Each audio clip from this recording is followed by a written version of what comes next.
Salam dəyərli dostlar, hər birinizi xoş gördük. Kadr arxası verilişinin növbəti buraxılışında hər birinizi salamlayıram. Bugün yenə də gündəmdə olan olaylardan, fərqli yanaşmalardan bəhs eləyəcəyik. Qonağımız da siyasətçi, siyasi analitik Xaqani Cəfərlidir. Xoş gördük Xaqani bəy. Xoş gördük. Mən də sizi və izləyiciləri salamlayıram.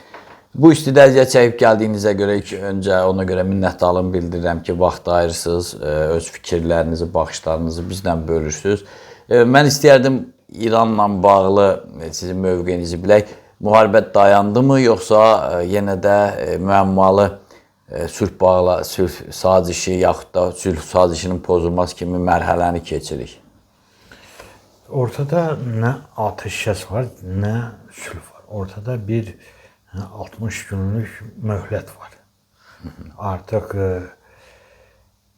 hüquqi status almış 60 günlük bir möhlət var. Özləri də buna 60 gün müəyyən etməklə faktiki olaraq tərəflər arasında, hərbi əməliyyatlar arasındakı möhləti müəyyən ediblər. Əgər 60 gün ərzində tərəflər ciddi bir anlaşmaya vararlarsa, bu sülhə və bütövlükdə regionda yeni münasibətlər sisteminin formalaşmasına gətirib çıxara bilər. Amma tərəflər sülhə doğru ciddi addım atmasalar, hərbi əməliyyatlar yenidən bərpa olunacaq. Çünki ortada olan problemi həll etmək üçün ya bunu sülh yolu ilə həll edilməlidir. 2 ayda kifayət qədər vaxtdır ki, tərəflər bunun üçün ciddi bir addım ata bilsinlər və yaxud da ki, İran bu məsələdə ciddi bir güzəşt edə biləcəyini nümayiş etdirsin. Yox, əgər bu olmasa, ondan sonra şübhəsiz ki, hərbi əməliyyatlar bərpa olacaq. Amma bir şey mənim üçün aydındır, amma belə görürəm ki, İran rəhbərliyi üçün aydın deyil. Nə Birləşmiş Ştatlar, nə Çin, nə Avropa İranın nüvə dövləti olmasına yol verməyəcək. Bunu istəmir. Bir mənalı. Bir mənalı yəni. Bir mənalı. Çünki Donald Trump'ın Pekinə səfəri zamanı Çin dövlət başçısı ilə verdiyi bircə bəyanatlardan birini ondan ibarət idi ki, İranın nüvə dövlətinə çevrilməsi qəbul edilməzdir. İranın nüvə silahlı əldə etməsinin bir mənalı hər ikisi ona qarşı çıxmır. Yəni bu açıq mesajdır və bütövlükdə həm Çinin, həm Hindistanın, həm Birləşmiş Ştatların, həm Avropanın, həm də Rusiyanın özünün regiona baxışlarını, dövlətlərə baxışlarını dərindən analiz edəndə aydın olur ki, bundan heç biri İranın nüvə dövlətinə çevrilməsini istəmir. İndi Rusiya qərblə qarşı durmada İrandan müəyyən mənada istifadə edir.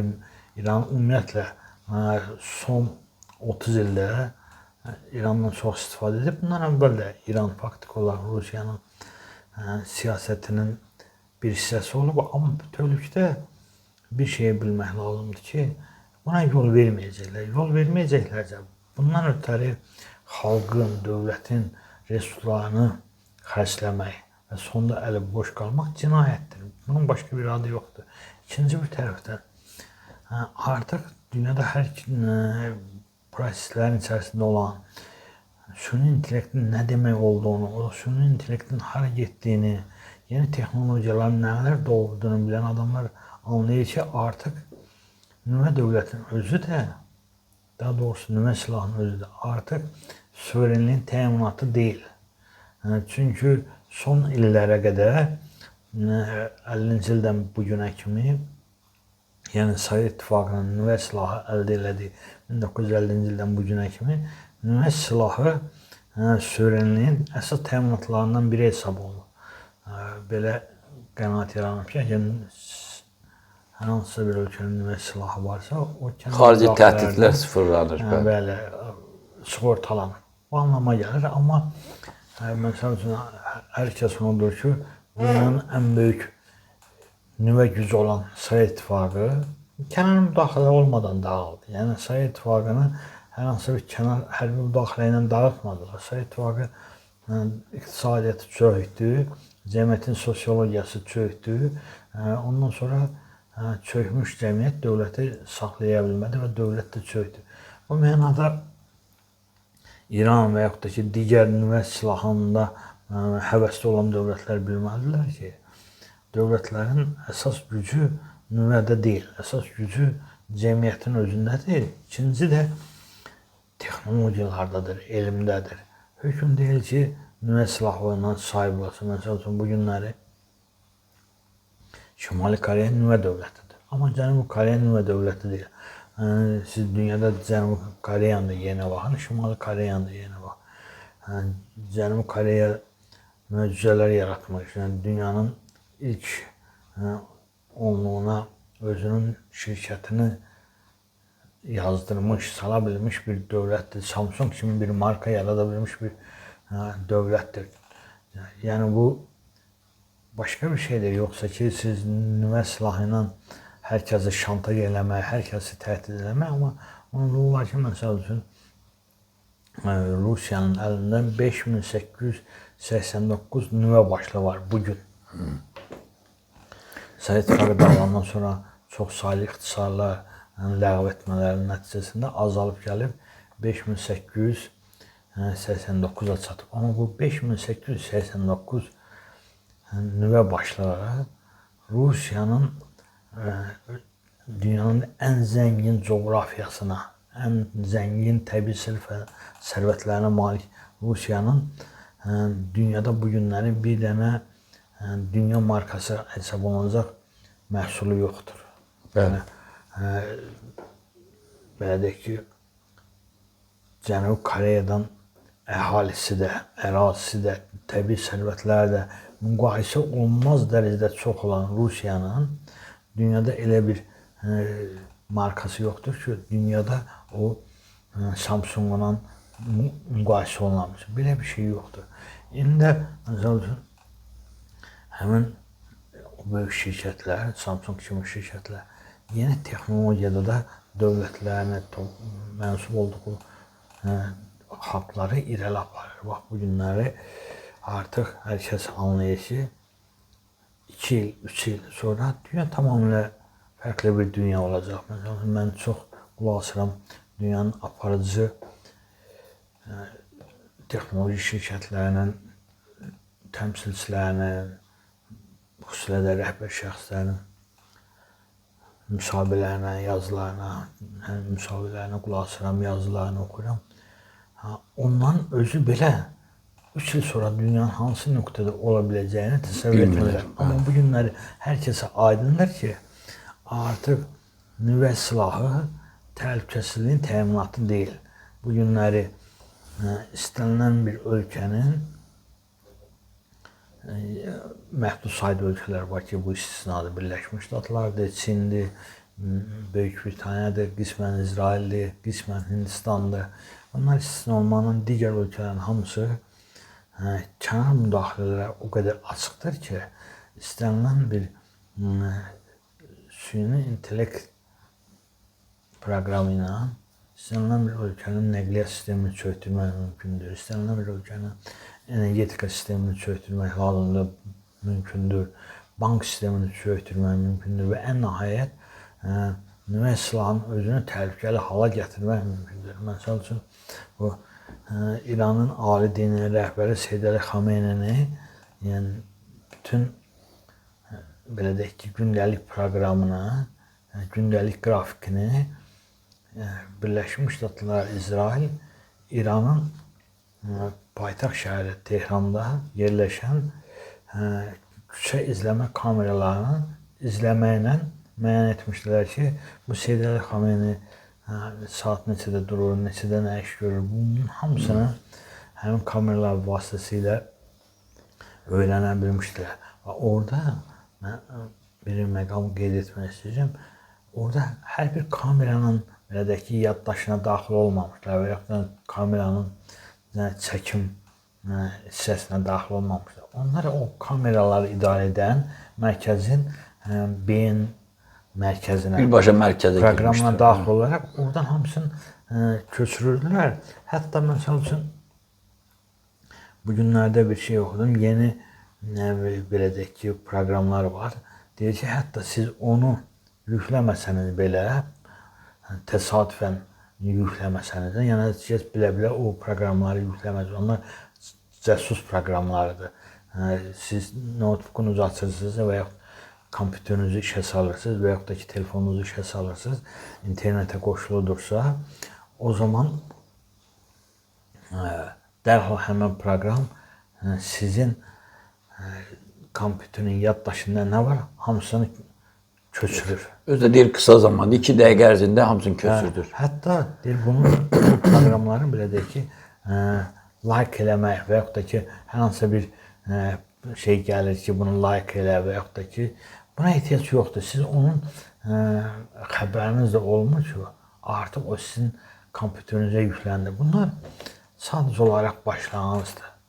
Yəni bu günlərin nəhəng texnoloji şirkətlərin, dünyanın ən aparıcı süni intellekt şirkətlərin rəhbərləri özləri belə 3 il, 4 il sonra dünyanın hansı mərhələdə olacağını bilmir. Bax, belə bir dünyada nüvə silahına can atmaq, bunun üzərindən də dövlətini, xalqını çox saylı problemlərlə, fəlakətlərlə üz-üzə qoymaq fanatiklikdən başqa bir şey deyil. Bəli, 45-50-ci illərdə Sovet İttifaqı nüvə silahına can atarkən onun əlindəki arqument əsas ondan ibarət idi ki, Birləşmiş Ştatlar bu nüvə silahına sahibdir, bunu 45-ci ildə tətbiq edib. Əgər mən bunu yarada bilməsəm, heç zaman Birləşmiş Ştatların qarşısında bərabərliyimiz olmayacaq. Ona görə də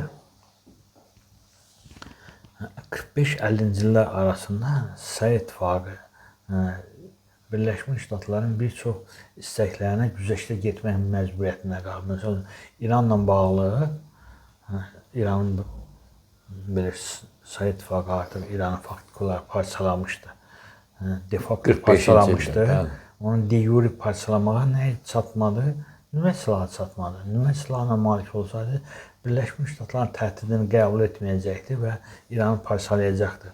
Sadəcə olaraq o zaman nüvə silahına malik deyildi və Birləşmiş Ştatlar onu təhdid edəndə geri addım atmaq məcburiyyətinə qaldı və İrandan öz qoşunlarını çıxartdı. Amma 50-ci ildən sonra artıq Birləşmiş Ştatlarla Sovet İttifaqı arasında bir-birinin nüvə təhdidi ortadan qalxır, azalır. Belə deyək ki, artıq bir-birinə nüvə təhdidi ilə nəyisə qəbul elətdirmək dövrü arxada qalır. Çünki ikisi də artıq nüvə dövləti idi. Kimə qəbul elətdirə biliblər? Nüvə dövləti olmayan üçüncü bir dövlətə. Məsəl üçün, Sovet İttifaqı 67-ci il 6 günlük müharibədə İsraili geri çəkilməyə nüvə silahını tətbiq etmək təhdidi ilə nail olub. Bu mənada o dövrlər olub, bəşəriyyət bunu yaşayıb. Amma indi artıq o dövrlər geridə qalmaqdadır. Bax, bu günləri o 5889 nüvə başlığına malik olan Rusiyanın texnoloji suverenliyi artıq mövcud deyil. Bunu hər kəs bilir. Ruslar özləri də bilir. Gündə bunu yazırlar, danışırlar. Bütün dünyada da bilirlər ki, Rusiyanın texnoloji suverenliyi yoxdur.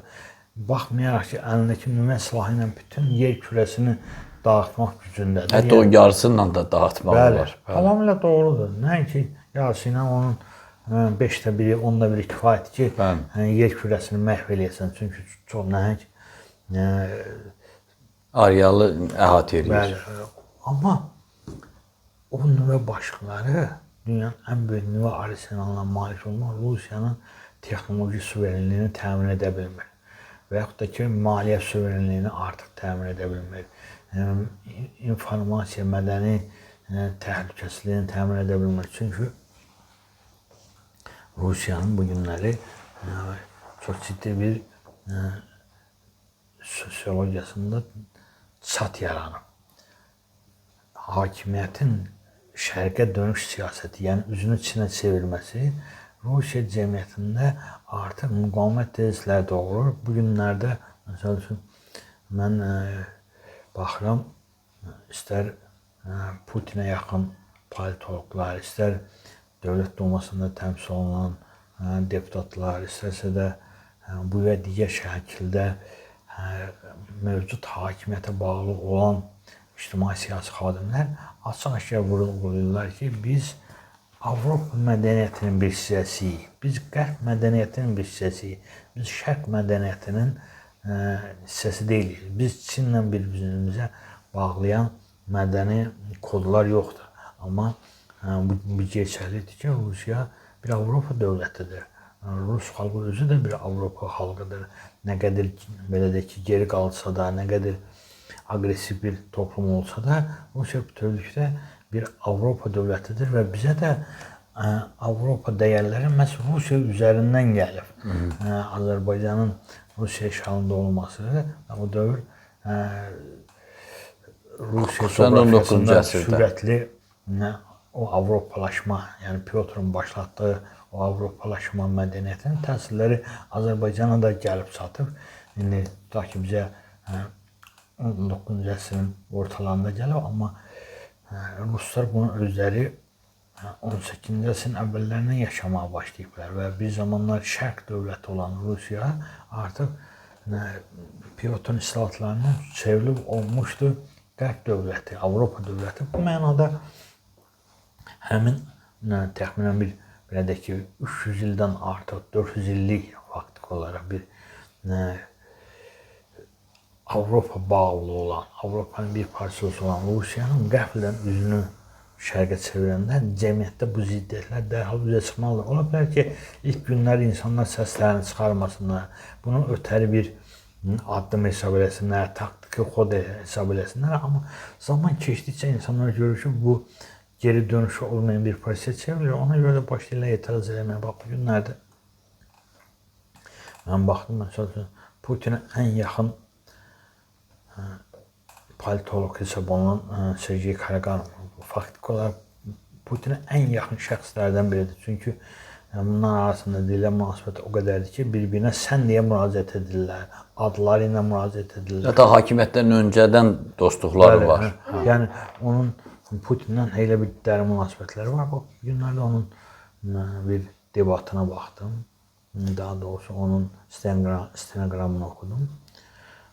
Aydın şəkildə Rusiyanın Qərbin bir parçası olduğunu qeyd edir və Birləşmiş Ştatları Rusiyanın Çindən asılılığını azaltmağa çağırır. Bunlar açıq aydın, açıq şəkildə, açıq mətndən Birləşmiş Ştatlara müraciət edir ki, Rusiyanın Çindən asılılığının azaldılmasına yardım edin. Bunu ancaq siz edə bilərsiniz. Və yaxud da ki, Rusiyanın belə deyək ki, strategilərindən hesab olunan, həqiqətən də indi bizə düşmən olmasına baxmayaraq, strateji təfəkkürü olan, Rusiyanın o imperiya dövləti olaraq görən və onun strategiyasını aydın görən şəxslərdən biri Konstantin Zatolindir. Məsələn, bizim düşmənimizdir, o başqa məsələdir. Amma adam bu işləri bilən bir şəxsdir və deyir ki, Rusiya bir Avropa dövlətidir, Qərb dövlətidir və yenidən o məkana qayıtmalıdır. Bu doğrudan da belədir. Rusiya bir Avropa dövlətidir, Şərq dövləti deyə bax, məsələn, Azərbaycan özü də bir müsəlman ölkəsi olmasına baxmayaraq, Azərbaycanı müsəlman coğrafiyası ilə dini görüşlərinə başqa heç nə bağlamır. Azərbaycanın bütün maraqları istər toplum olaraq, istər dövlət olaraq, istər iqtisadi cəhətdən, istər texnoloji cəhətdən, elmi cəhətdən hamısı qərbə bağlıdır və böyük Mirzə Fətəlinin başlatdığı maarifçilik də Azərbaycan xalqının sosial-kulturoloji kodunu dəyişərək yeni xalq yaradı. Bu xalqın özü də Avropa xalqıdır. Bu xalq daha belə də ki, indi bəzi ədəbiyyatlarda o adlarını tənqid olunur. Mən o ifadələri işlətmək istəmirəm. Amma hər halda heç kəs o keçmiş geyimə qayıtmaq istəmir. Heç kəs bugünkü geyimini çıxarıb o keçmiş geyimə qayıtmaq istəmir. Və hətta küçədə belə deyək ki, peşəsi üzərinə və yaxud da ki, dini görüşlər üzərinə o geyimi görəndə insanlar ona çox qəribə baxır. Cəmiyyətdə bir yad cisim kimi baxır. Yəni, bu nəyə göstərir? Bu onu göstərir ki, bizim sosial-kulturoloji kodumuz dəyişir və o bizə imkan vermir ki, 200 il, 300 il əvvəl burada çox adi hal nədir? Normal olan şeylərə normal baxa bilək. 200 il bundan əvvəl burada normal olan şeylərə biz indi normal kimi baxa bilmirik. Amma ümumiyyətlə üzr istəyirəm, tarix onsuz da belədir də. Düzdür, tarixdən daha çox istəyirəm gündəmə yönələk. Siz tarixi çox yaxşı təhlil edirsiniz zaman-zaman. Sizin dediyinizdən məntiqlə belə başa düşdüm ki, artıq bəzən mən də deyirəm, bu Rusiya, Ukrayna, sonra Fələstində gedən, İranla bağlı gedən tariximizin bəlkə də sonuncu müharibəsidir, silahların işlədilməsidir. Çünki artıq bu süni intellekt olandan sonra buna heç bir ehtiyac olmayacaq. Çox gözəl də dediniz. Hətta nüvə silahı da bəlkə də yox olacaq. Bəli. Çünki bir düymə ilə əgər bir ölkənin resurslarını bir ara gördünüz, indi Rusiyada filan da köhnə qafalarında qalıb, filan ərazi mənimdir. Məsələn, İngiltərə əgər Azərbaycanın resurslarını mənimsəmək istəyirsə, onun nəyinə lazımdır? Ordu göndərsin, qırğın olsun, dağıtsın, töysün. Elə hansısa bir formada onu idarə edir. İndi süni intellektdə kim daha güclüdürsə, ona görə mən görürəm dövlətlər arası müqavilələrdə, xüsusən də Azərbaycanın timsalını görürəm ki, birinci yerdə hətta hərbidən də, iqtisadiyyatdan da qabaq süni intellektdən bağlı müqavilə bağlıdır. Deməli, bunun gələcəyini bilirlər. Ötən dəfə də dediniz, ən çox pulu İsrail verir, ikinci yerdə Cənubi Koreyadır. Yəni, çoxlu pullar xərcləyirlər ki, süni intellekti mənimsəsinlər. Deməli, kim? Hətta Dubay dedi ki, biz rüsum almırıq. Yəni, orada pulsuzdur süni intellekt. Nə qədər işləyirsənsə, mərkəzinə çevirmək istəyirik. Deməli, gələcək dünya onlarındır. Bu silahlar filanlar artıq o tarix bitdi demək olarmı? Bu şeyin qəşəng bir əsəri var. Fukuyama'nın bu Sovet İttifaqı dağılandan sonra Tarixin Sonu adlı bir kitab yazdı və orada ona istinad edir ki, ideoloji rəqabət başa çatdı və bunu da tarixin sonu adlandırır. Müəyyən mənada o doğrudur. Yəni o ideoloji rəqabət ortadan qalxdı. Sovet İttifaqı bir kommunist dövlət idi və ona qarşı da dayanan liberal dəyərləri təbliğ edən liberal Birləşmiş Ştatlar, liberal güc olan Birləşmiş Ştatlar var idi və ikisinin mübarizəsi gedirdi. Hərəsi özünün bir blokunu qurmuşdu. Sovet İttifaqı bir kommunist bloku qurmuşdu. Birləşmiş Ştatlarda bir demokratik qərb bloku qurmuşdu və bu iki blok arasında kəskin ideoloji mübarizə gedirdi. Hər ikisi üçün ideoloji rəqabətdə önə çıxmaq bir nömrəli məsələ idi. Və ondan ötəri çalışırdılar ki, həm özlərinin imizləri yaxşı olsun. Məsəl üçün, Sovet rəhbərliyi, xüsusilə Brejnev dövründə Avropadan siyasi, ictimai xadimlərin, elm xadimlərinin, incəsənət xadimlərinin xahişi ilə siyasi dustaqları əhv edirdilər, azad edirdilər. Müəyyən güzəştlər edirdilər ki, bu Avropadakı ədəbiyyat adamlarının bizim haqqımızda təsəvvürü yaxşı olur, münasibəti yaxşı olsun, rəyi yaxşı olsun. Yəni, o boyda Sovet İttifaqı, o nəhəng Sovet İttifaqı, nəhəng hərbi güc olan dövlət Avropada hansısa bir ədəbiyyat adamının yaxşı rəyini qazanmağa çalışırdı.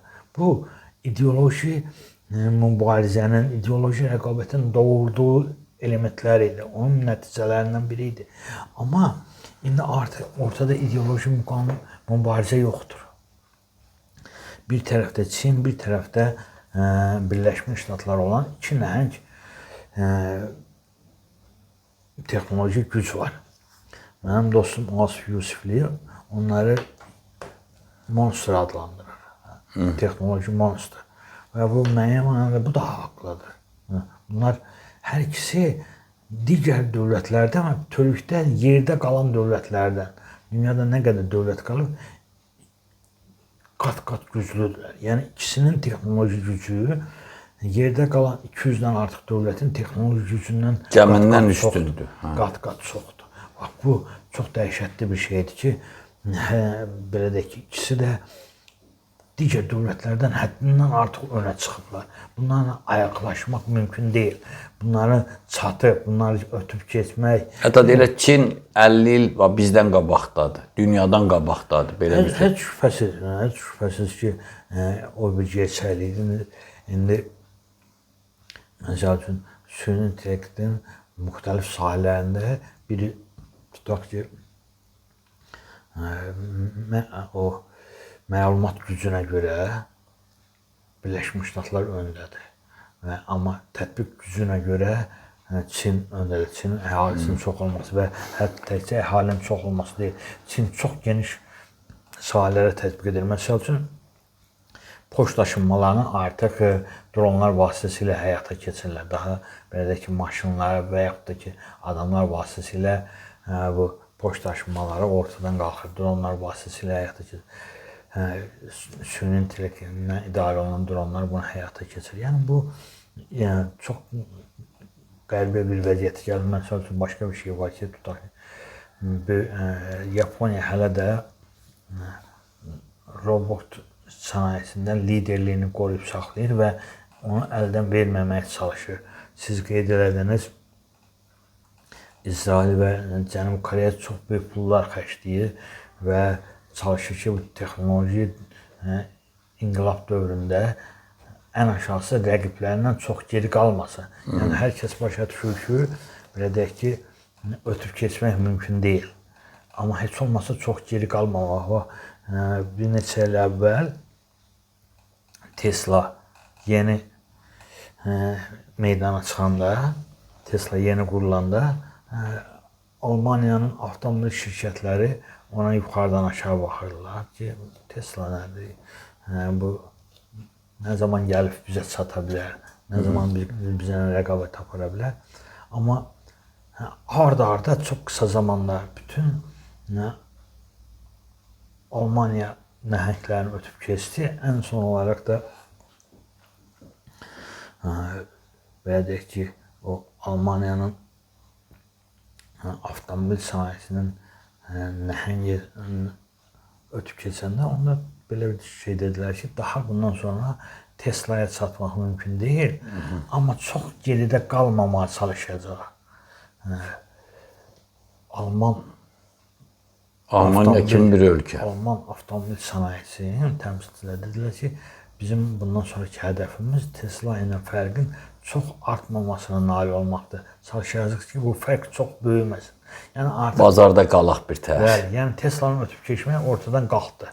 Amma məsəl üçün bu günləri, yəqin bizim izləyicilərin də çoxunun xəbəri yoxdur. Məsəl üçün Tesla heç də Birləşmiş Ştatlar ən böyük elektromobil şirkəti deyil.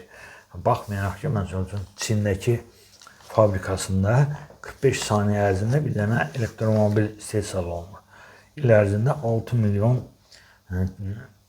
elektromobil istehsal olunur. Amma bundan baxmayaraq Tesla Birləşmiş Ştatların ən böyük elektromobil şirkəti deyil. Yəni 10-15 il bundan əvvəl yaranmış şirkətlər indi belə deyək ki, o 50 illik, 100 illik şirkətlər ötüb keçiblər. Bu nəyin göstəricisidir? Bu onun göstəricisidir. Kim texnologiyanı çox doğru qavrayırsa, çox doğru istifadə edirsə, o dünyanın inkişaf istiqamətini tutub ondan gedə bilir. Necə ki, İspaniya, Portuqaliya, Hollandiya kimi ölkələr yeni o sənaye inqilablarını qaçırdılar. Onu görmədilər, onun gəlişini görmədilər. Böyük Britaniya o prosesi həyata keçirdi və dünya liderinə çevrildi. Dünyanın ən böyük imperiyasına çevrildi və belə deyək ki, faktiki olaraq ən üstün topluma çevrilərək özünün dəyərlərini çox geniş bir coğrafiyaya yaydı. Faktiki olaraq Yaponiyadan, Singapurdan, Kanadaya kimi çox geniş bir coğrafiya, hətta müəyyən mənada Çin özü Britaniya mədəniyyətinin altında formalaşmış topluma çevriliblər. Hindistanın da digərlərdə məsələn artıq o cürə düşünürlər, o cürə yaşayırlar və o cürə iş qururlar.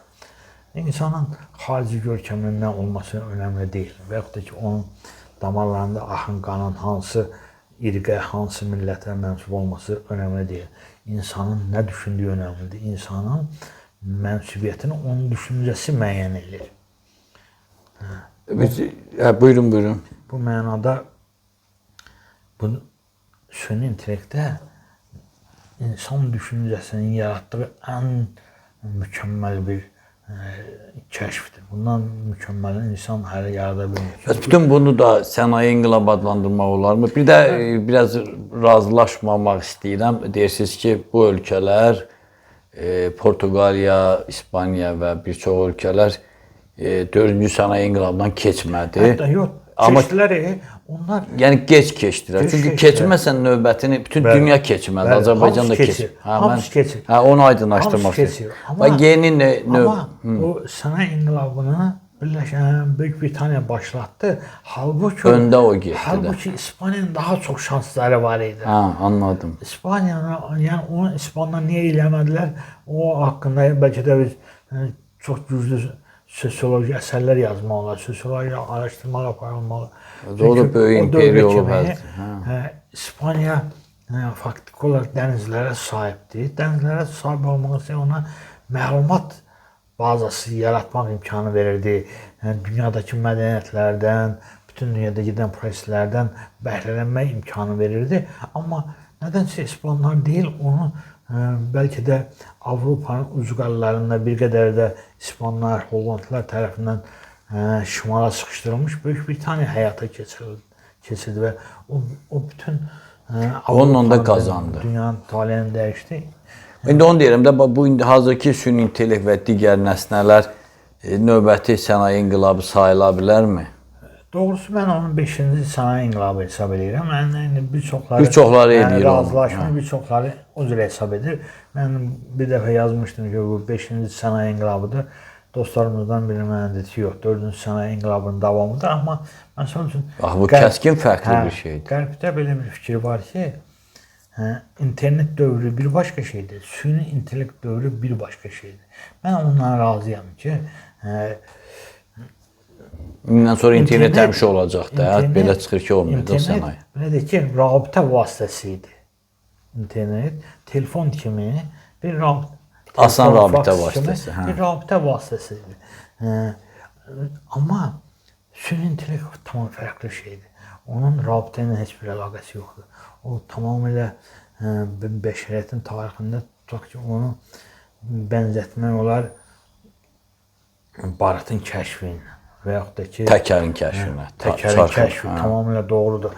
Baxmayaraq ki, tarixi dəyişdi də bunlar. Bəli, tamam bəşəriyyətin tarixində təkərin kəşfi, yəni arabalar bu günə qədər bəzi maşın motorlarına qədər, su kənlərinə qədər hər şey işığın özü həmin o təkər qalır hələ də. Yəni onun prinsipi, mexanizmi qalır. Yəni onun daha müasirlərin buraxıblar. Hətta ilk dövrlərdə o qədər ağır idi ki, heyvanlar özü onu çəkməyə ağır çəkirdilər. Çünki qobud idi insanın. İlk düşündüyü şey o idi. Necə ki, ilk kəsici alətlər çox qobud idi. O da elə bir şeydir. Amma tamamilə onu haqlı qeyd edirsiniz ki, bunlar bəşəriyyətin tarixinin dəyişmiş hadisələrdir.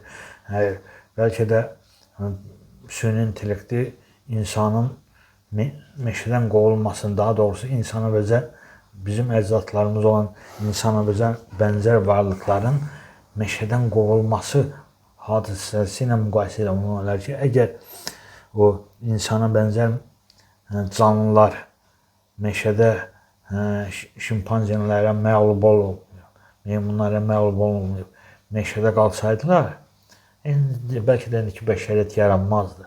Amma onlar meşədə o mübarizəni uduzdular, meşədən qovuldular və onlar artıq belə deyək ki, düzlərə çıxdılar və düzəngahda yaşamaq uğrunda mübarizə onlara bir çox yeniliklər. Yəni bunlar hamısı bəşəriyyəti bir dövrdən başqa bir dövrə keçirilmiş hadisələr olduğu üçün mən süni intellektin kəşfini və onun belə sürətli inkişafını qeyd elədim ki, o 2-3 hadisəyə müqayisə eləmək olar. Amma onu belə deyək ki, 4-cü sənaye inqilabı ilə, 3-cü sənaye inqilabı ilə müqayisə eləmək olmaz.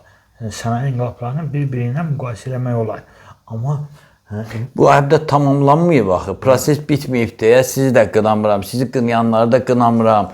Çünki bir çoxları hələ də anlamır süni intellektlə. Biz indi onun içindəyik. Hələ biz də primitiv pulsuz proqramlarla, hələ pullu demirəm, küllü miqdarda pul tələb edən proqram demirəm. Amma görürük ki, müəyyən şeylər əlimizdən tutur. ən çox informasiya əldə eləmək filan bəzən yanlış da olur. Amma artıq onun o mükəmməl hissəsində, təbəqəsində hər şey mükəmməl, hər şey doğrudur. Ona görə indi bir proses bitməmiş biz bilmirik. Qarabağın ikinci Qarabağın ilk bir həftəsində heç kim heç nə deyə bilmirdi. Hətta bəzən ürəyimizin dərinliyində qorxu da var idi ki, dünya birliyi yenə də əleyhimizə olar. Düzdürmü? O məlumat bilgisinin olmamasından doğrudur. Bizim məlumat olsaydı, yoxdur. İndi də tam yoxdur. Bilərdik ki, artıq belə deyək ki, silahımızdan xəbərimiz yox. Hər şey həll olub. Bilsəydik, çox arxayın olardı ki, hər şey artıq həll olub. Amma bir də göstərirlər də, tamaşa hazır imiş. Məsələnin belə deyək ki, texniki tərəfi qalıb, icraat tərəfi qalıb. Bütün qərarlar verilib, həll olub və sadəcə olaraq əsgər gedib bu kənddən o kəndə keçməlidir, bu məsələlər qalıb.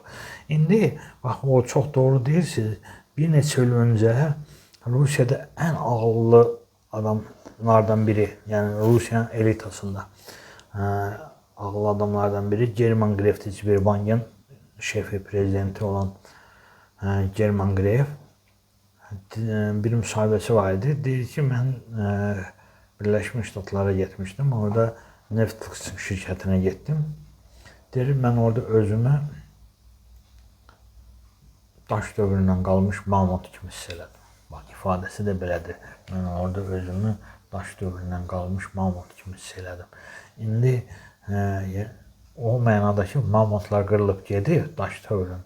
Amma biz hələ mamut kimi qalmışıq. Yəni o boyda German Gref geridə qalmış. Və Rusiyada süni intellektin öncülü olan, Rusiyada süni intellektə qoyulan sərmayənin 50-60%, bəlkə də 70% Sberbankın üzərinə düşür. Çünki German Gref onun əhəmiyyətini, mahiyyətini bilir. Məsəl üçün, təxminən bir 5-6 il bundan öncə, səhv eləmirəmsə, 2019-cu il idi,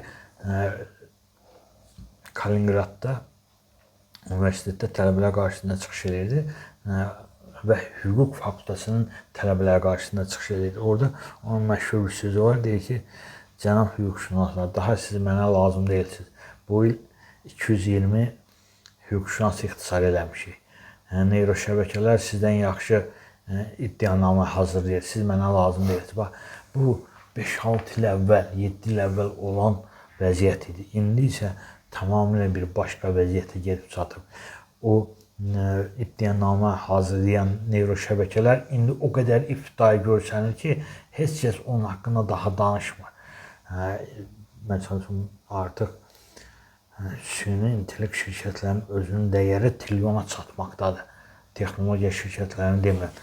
Sadəcə olaraq süni intellekt şirkətlərinin özünün dəyəri trilyona çatmaqdadır. Amma bəlkə də ötüb, Rusiyanın qaz nəhəngi olan Gazpromun dəyəri, bazar dəyəri 34 milyard dollardır.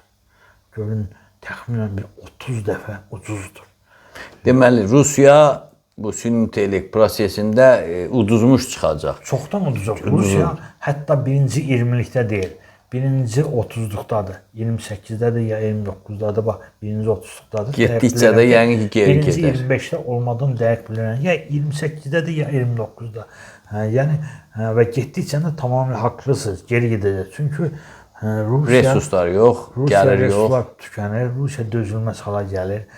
Rusiya bax bu süni intellekt və yeni texnologiya elə bir şeydir ki, təkcə nəyisə kəşf eləmək deyil. O kəşf elədiyini dünya təqdim eləmək üçün sənin mənsub olduğun xalqın və ölkənin də müəyyən bir potensialı olmalıdır. Yəni, siz burada bir şey yaratsanız Azərbaycanda, bunu dünya təqdim edə bilməzsiniz. Amma gedib onu İrlandiya'dan təqdim eləsəniz, bütün dünya fəth eləyəsiniz. Yəni, ölkələrin, xalqların imici də bax bu prosesə təsir göstərir. Birisi çıxıb bir söz danışanda öncə baxırlar ki, bu hansı mədəniyyəti təmsil eləyir, hansı dövləti təmsil eləyir, hansı ölkəni təmsil eləyir. Bax, indi hər kəs bilir ki, tutaq ki, Çin, Birləşmiş Ştatlar, bunlar texnoloji nəhənglərdir. İndi Çindən biri çıxıb deyəndə ki, filan şey yaratdım, hər kəs ona diqqət eləyir. Amma biri Azərbaycandan çıxıb desə, çox böyük şübhə altına alacaqlar ki, hansı ölkədir, çoxu ölkənin adını bilmir. Bilmir.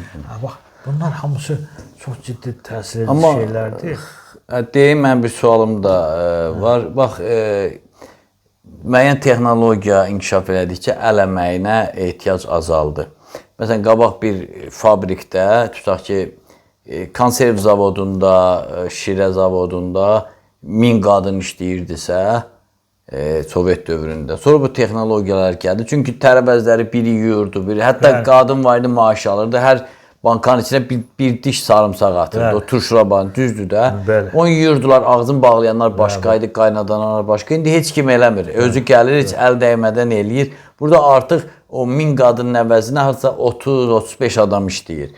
Bu, məsələn, mənim inşaatçı dostlarım var, tikinti bumunda məşhur olanlar.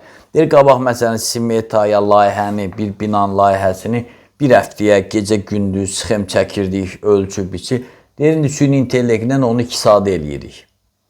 Artıq bu 2 saat eləyirsə, deməli, bir 10-15 adamın işini tək görür, bəlkə də daha çox. Və bunun sonu necə olacaq? Və ona görə deyilir, süni intellekti yaratdıraq ki, insanlara ehtiyac olmasın və onları sıradan çıxarsınlar. Bunlar maaş almır insanlar, pul qazanc, bəs necə olacaq? Mən biraz primitiv kənd halı sualı verirəm. Yəni, sadə tamaşaçılarımız üçün, bax. O biraz konspirologiyadır ki. Maşınlar da artıq sürücü də yoxdur da, görürsünüz. Avropada, Amerikada getdi. Sıradan çıxır. Aktyorluq getdi, bəstəkarlıq getdi sanki. Bu nə olacaq? Məsəl üçün, Çində bir zavod göstərirlər. Zavodda cəmi 4 nəfər işləyir.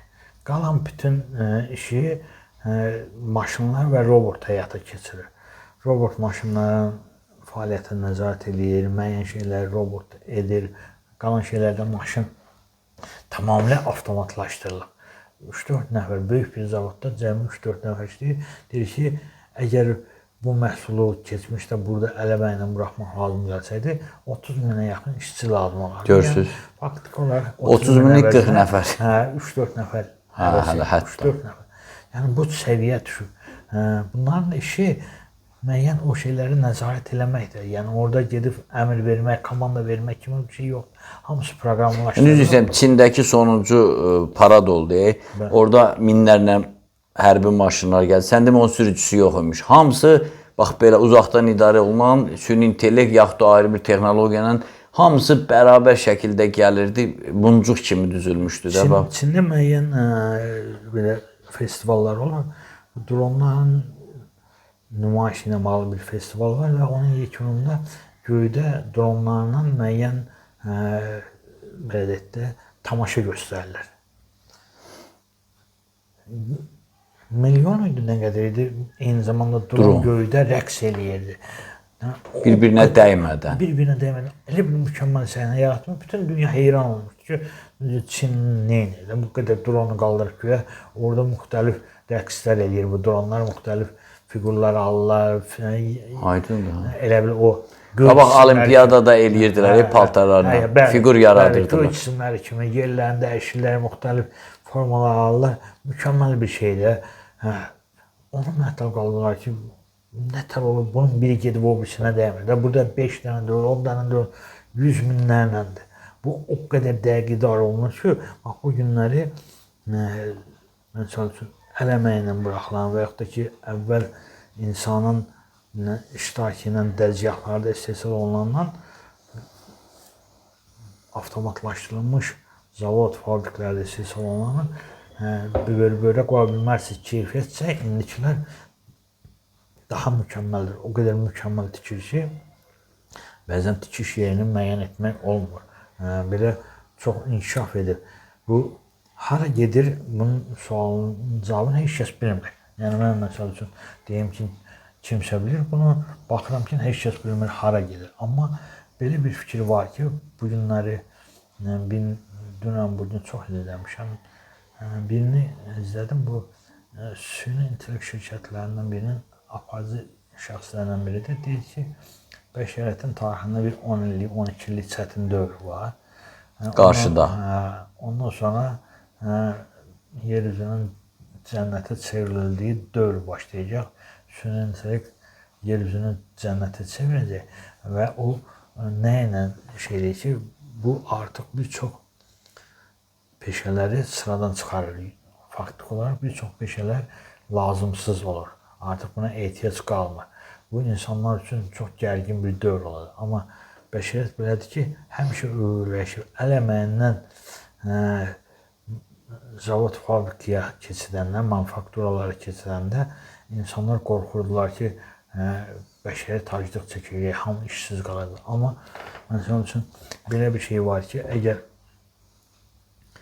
doğru, yəni indiki götürülən istiqamət davam edərsə, qarşıdakı 10 ildə süni intellekt dünya iqtisadiyyatından 1 trilyon dollar və 1 milyon əlavə iş yeri qazandıracaq.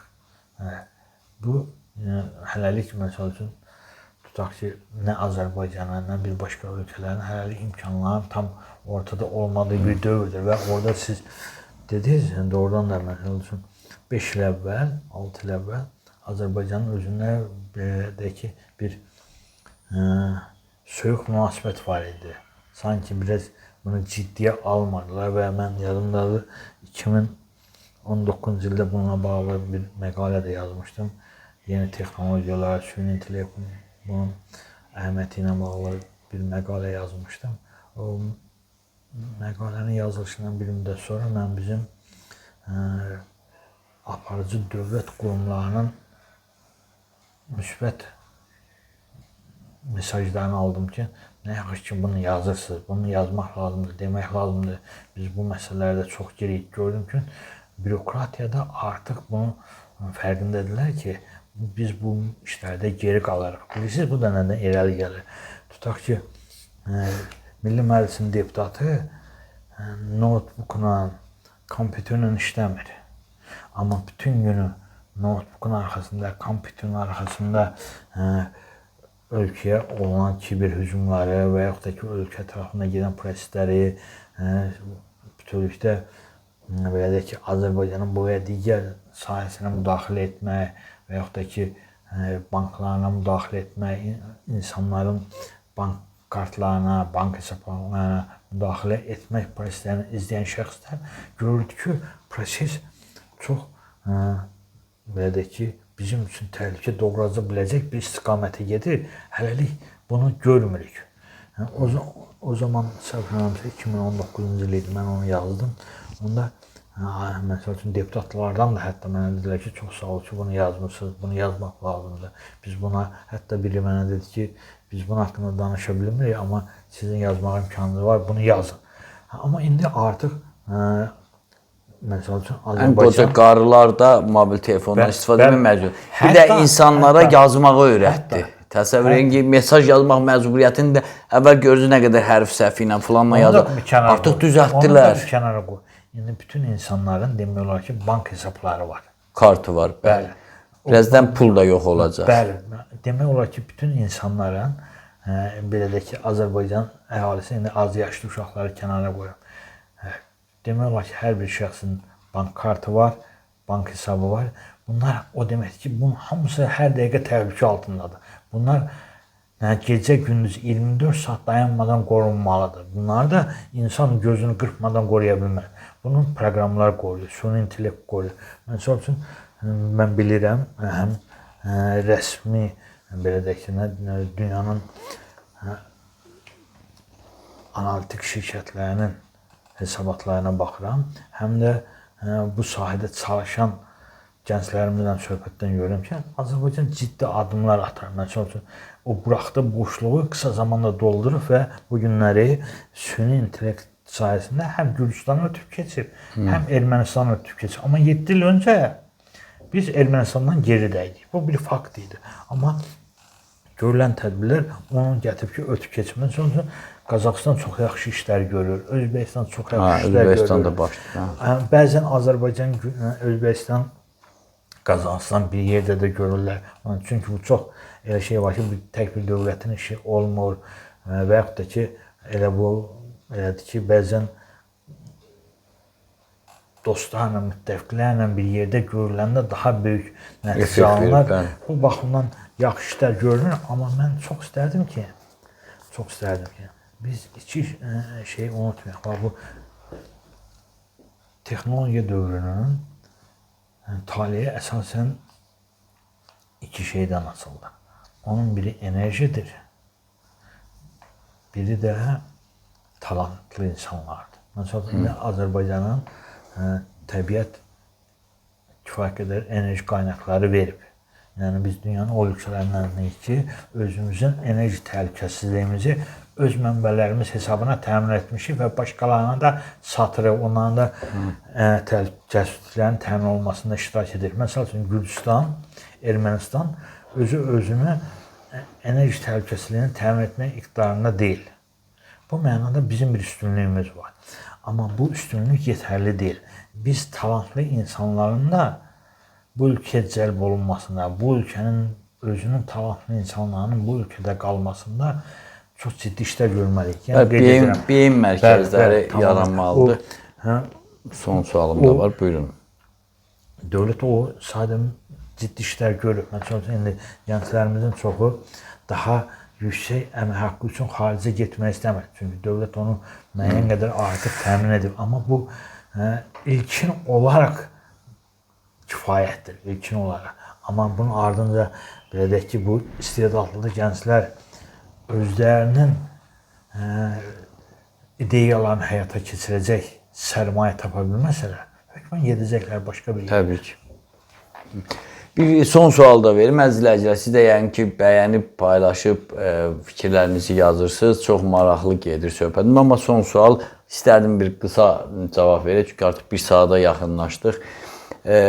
Bayaq dediniz ideologiya. Ümumiyyətlə, ideologiyalar tarixin müəyyən dövr üçün olub. Müqəddəs Roma, Bizans imperiyası, Leninin ideyaları, Stalinu filan. Bir çox mənbələrdə ciddi mənbələr də var ki, bu süni intellekt, bu yeni o yapay zəka sistemi dini ideologiyanı da arxaya atacaq. Hətta bizdə kim idi müsahibə vermişdi, bilməm, süni intellekt dini sıradan çıxaracaq, belə başlıq qoymuşduq. Yəni bu da yəni öz fikrinizcə deyin də. Təbii ki, dəqiq ona cavab vermək mümkün deyil. Sosiologların fikri var ki, yəni nə deyirlər? Bu məsələlərin ən yaxşı sosiologlardır. Sosiologların qənaəti ondan ibarətdir ki, dinlərin 100-150 il ömrü qalıb. Artıq dinlərin ömrü başa çatır. Yəni, əzizləyəcək, Allaha inanma getmir söhbət. Yəni, dini ideologiyanın... Yəni, indi insanlar, orada bir gerçəklik var ki, yaradana inan başqa şeydir, din başqa şeydir. İdeologiya. Bunlar tamamilə fərqlidir, amma baxmayaq ki, dinlər özü də yaradana ibadəti təlqin eləyir.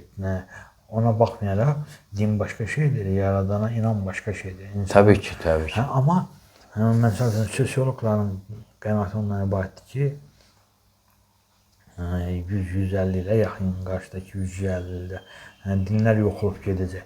Amma məsələn, mənim qənaətim ondan ibarətdir ki, bu ərəblər istisna olmaqla, ərəblərdə qalacaq. Çünki ərəblərdə onu deyirlər, bütün o biri dinlər gedəcək, cəmi bir din altında bütün dünya birləşəcək. Nə budizm olacaq, nə tutaq müsəlmanlıq, nə yəhudilıq, nə xristiyanlıq. Yəni, ümumən bir anlayış olacaq. Belə deyirlər. Onu deyə bilmərəm, çünki o çox ciddi bir...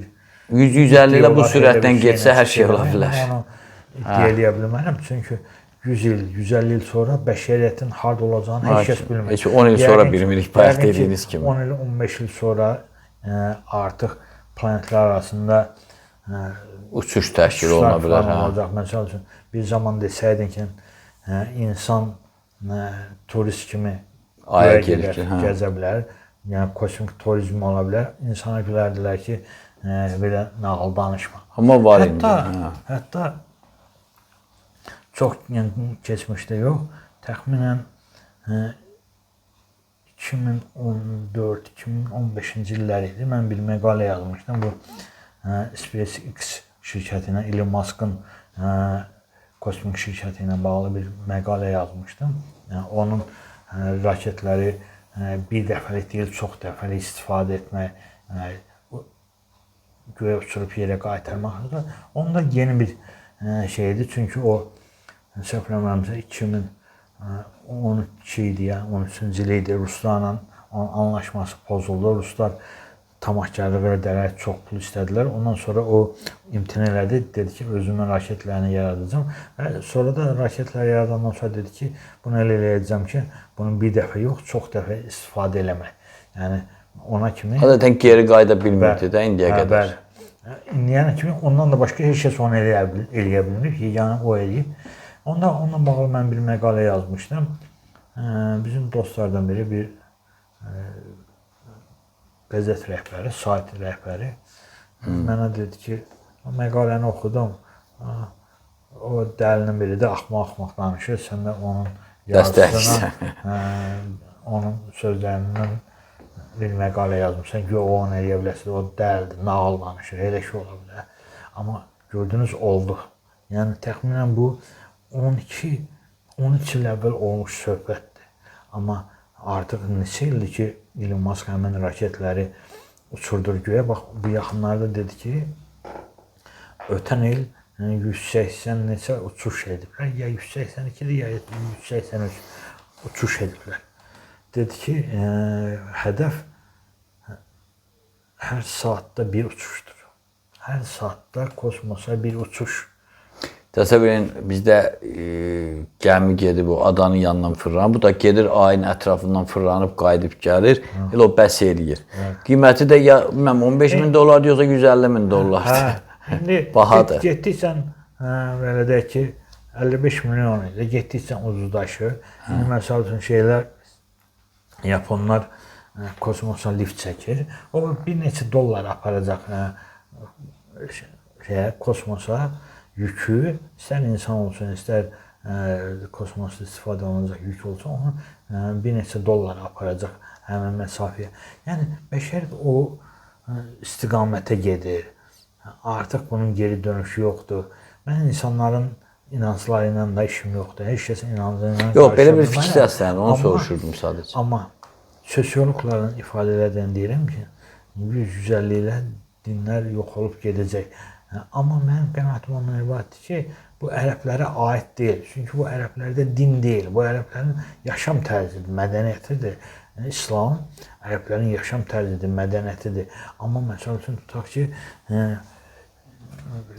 İran toplumunun böyük bir hissəsinə aidiyyəti yoxdur. Məsəl üçün, günün bugün... Onlar da süni intellektə meyillidirlər. Biz onu müşahidə elədik. Məsəl üçün, İrandakı bu xalqa etirazları zamanı biz onun açıq aydın müşahidə elədik ki, insanların o dini baskılara necə sərt reaksiya verdiklərini müşahidə elədik. Yəni, bəşəriyyət o istiqamətdə gedir. Azərbaycan dünyanın elə bir coğrafiyasında yerləşir ki, bütün proseslər bizə müsbət və yaxud mənfi təsir edir. Amma bir millətin elitasının borcu nədir? Dünyada gedən yaxşı prosesləri, müsbət prosesləri, dünyanın gələcəyini göstərmək. Məsəl üçün, mən bunun sizin efirdə də səhv olmamışsa demişəm və yaxud da ki, başqa efirdə demişəm, yadımdan çıxıb. Əgər Azərbaycan toplumu Mirzə Fətəli Axundzadənin 1850-ci ildə o çağırışlarına qoşulsaydı, Avropa təhsili çağırışlarına qoşulsaydı, biz indi tamamilə fərqli bir toplum idik. Yəni, 1863-cü ildə 5 dənə Yapon gənci, 5 nəfər Yapon gənci İngilis gəmisinə minərək İngilis dənizçisi paltarında ölkədən gizlincə qaçıblar. Yəni, o zaman Yaponiyadan Yapon vətəndaşları ölkədən çıxmaq hüquqları yox idi. Gizlincə ölkədən qaçıblar, gediblər 6 ay gəmidə bir tane yol gediblər, fəhləlik eləyiblər gəmidəki yol haqqını ödəsinlər. Gedib bir tane də işləyib və oxuyub. O 5 nəfər Yaponiyanı dəyişib. Bax, bugünkü Yaponiyanın təməlini o Sosa 5-li deyirəm, o 5 gənc gedib bir tane də oxuyub qalib gəlir. Halbuki onların, yəni o 5 nəfərin bir tane getdiyindən 13 il qabaq Mirzə Fətəli əsərlər yazaraq Azərbaycan gənclərini Avropada təhsil almağa çağırdı və özünün o ürək yanğısını da Şahbaz bəyin obrazında verdi ki, Şahbaz bəyi təhsil almağa Avropaya oxumaya getməyə qoymadılar. Bax, Amma gedənlər də oldu. Təəssüf ki, nəhayətdə bütün onlarda Xəqani bəy Rusiya yenə işğal eləyəcəkdi. yox, Rusiya işğal edə bilər. Biraz başqa cür olar. Cümhuriyyət dövründə də kifayət qədər Avropada oxuyan var idi kadr. Rusiya işğal edə bilərdi. Amma siz təsəvvür edin də, o kiçik bir qism var idi ki, Rusiya Avropa təhsil almışdı. Onlar Azərbaycan Xalq Cümhuriyyətini qurdular. Elə bir cümhuriyyət qurdular ki, onun belə də ki, təsiri hətta cümhuriyyətin məhvindən sonra ortadan qaldırıla bilmədi. Bax, bunu heç kəs unutmasın. Nəriman istisna olmağına bütün Sovet rəhbərləri Məhəmməd Əmin Rəsulzadənin qurduğu yoldan gediblər. Hamısı Azərbaycanı qorumaya çalışıblar. Mirzəfər Bağırovdan sonuncu Əbdülrəhman Vəzirova kimi Sovet liderləri arasında. Bunun hamısı Azərbaycanı qorumaya çalışıblar. Ondan sonra ki, müstəqil dövrün Ayaz Mütəllimova, Əbülfəz Elçibəy, Heydər Əliyev, İlham Əliyev, bunun hamısı bir mənalı olaraq, bunun hamısı Məhəmməd Əmin Rəsulzadənin Azərbaycan ideyasını gerçəkləşdirməyə çalışırlar. Məhəmməd Əmin Rəsulzadənin yeganə bir ideyası var, ən böyük ideyası. Qalan hamısı onun belə ki, əlavəsidir. Onun ana ideyası Azərbaycan ideyasıdır, böyük Azərbaycan ideyasıdır. Bir gün də bunun haqqında ayrıca danışarıq. Amma bax, bu Nəriman istisna olmaqla həm Sovet rəhbərlərinin, Sovet dövrünün, həm də müstəqillik dövrünün bütün rəhbərləri Böyük Məhəmməd Əmin Rəsulzadənin Azərbaycan ideyasını davam etdiriblər. Bax, ona ən böyük töhfələrdən biri kim verdi? Prezident İlham Əliyev. Azərbaycanın işğal olunmuş ərazilərin azad olunması, Azərbaycandakı separatizmin kökünün kəsilməsi bu Rəsulzadənin Azərbaycan ideyasının gerçəkləşdirilməsinə verilmiş böyük töhfədir. Bundan sonraki liderlər başqa işlər görəcəklər. Nə qədər ki, bəşəriyyət yaşayır, nə qədər ki, Azərbaycan xalqı yaşayır, Məhəmməd Əmin Rəsulzadənin Azərbaycan ideyası var olacaq və bundan sonra da gələcək bütün siyasi liderlər o yolu gedəcəklər. Bax, təsir budur. Hətta İlham Əliyev Rəsulzadənin xəritəsini də deyir. Zəngəzur deyir, Göyçə deyir filan. Yəni 114 min kvadrat kilometri belə deyir. Yəni xətt odur. O bir ikincisi də ki, məsəl üçün, yenə deyirəm də, Azərbaycan coğrafiyasında bir çox fikirlər var idi. Amma Rəsulzadə Azərbaycan ideyasını ortalığa ataraq, burada bir Azərbaycan dövləti və onun da siyasi kimyaları Azərbaycan xalqı olaraq ifadə edib və bunun hamısı da gerçəkləşə gəlib. Hər bir lider öz töhfəsini dövrünə görə öz töhfəsini verir. Məsəl üçün, Mirzəfər Bağırov hətta bunu Dağıstana yaymağa çalışırdı, Güney Azərbaycana yaymağa çalışırdı. Bunlar hamısı bir mənalı olaraq Rəsulzadənin yolunun davamıdır. Bax, böyük ideyalar, bax, belə bir şeydir. Heç zaman təsirsiz qalmır. Ona görə də mən istərdim ki, Azərbaycan xalqı, Azərbaycan xüsusilə gəncliyi üçün iki dənə belə də ki, yol göstərici var. Bunun biri Mirzə Fətəlinin çağdaş mədəniyyət üzərindən formalaşan insan kimliyidir. İkincisi, Böyük Məhəmməd Əmin Rəsulzadənin çağdaş mədəniyyət üzərindən formalaşan Azərbaycan dövlətidir. Bax, bunu heç kəs unutmamalıdır və hər bir Azərbaycanın borcu bunu eləməkdir. Bu bizi bütün toplumlardan önə keçirir. Bax, bu günlər bizim nə qədər fəxr elədiyimiz üstünlüklər varsa, nə qədər qürur duyduğumuz nailiyyətlər varsa, hamısı bu iki yolun işığında yaranır. Bu iki yolun gedişində yaranır. Ona görə də bu iki yolu getməyə dəvət edir. Unutmamalı. Çox sağ olun Xəqani bəy. Dəyərli dostlarım, mənim özüm üçün çox gözəl, maarifləndirici, informativ bir veriliş oldu. Əminəm ki, sizin üçün də belə olacaq. Çox xoş oldu əslində. Mən də əminəm ki, belə bir verilişi bəyənəcəksiniz, paylaşacaqsınız, fikirlərinizi yazacaqsınız. Sağ olun, salamat qalın. Verilişimizin də qonağı siyasətçi, siyasi analitik Xəqani Cəfərli idi.